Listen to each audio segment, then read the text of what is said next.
আমি মুক্তিযোদ্ধা সহ আমাদের কমান্ডার রাইসুল ভাই আপনার কাছে পাঠাইছে এই এলাকার নতুন করার জন্য। কি হয়েছে বলো?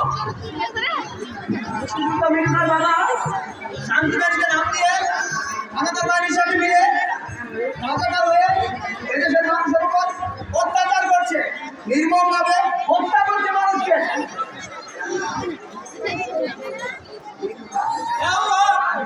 আমি কি শুনলাম?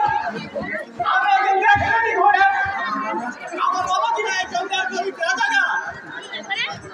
আমি তোমাকে ছাড়বো না বাবা, আমি তোমাকে ছাড়বো না।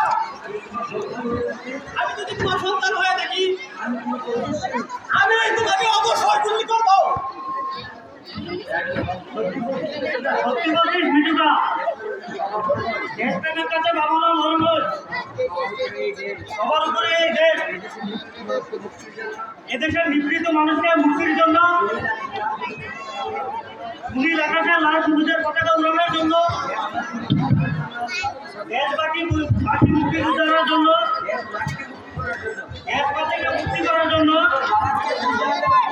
সবার মুখে গুলি চালাতে পারবি?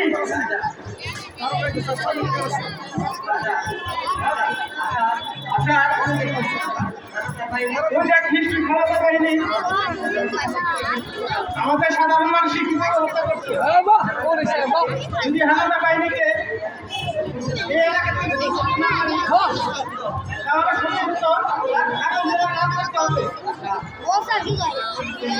আমরা মুক্তিযুদ্ধের প্রশিক্ষণ নিয়েছি,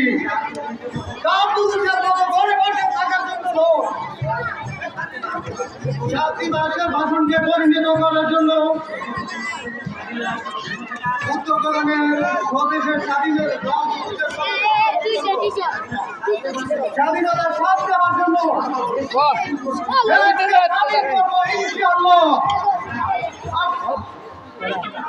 আচ্ছা, এখন আমরা কি করবো?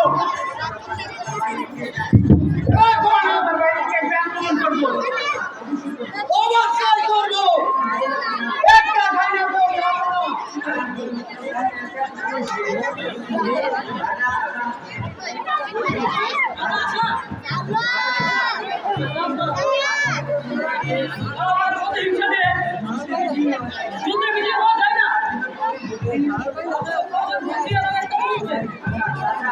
চাচা, আপনি কি বলতে চাচ্ছেন চাচা?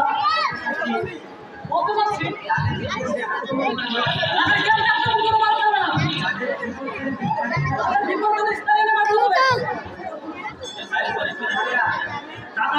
চমৎকার কথা বলেছেন দাদা। কানাডার বাহিনী বাইরে আক্রমণ করবো, তাহলে বিশ্রামে চলো।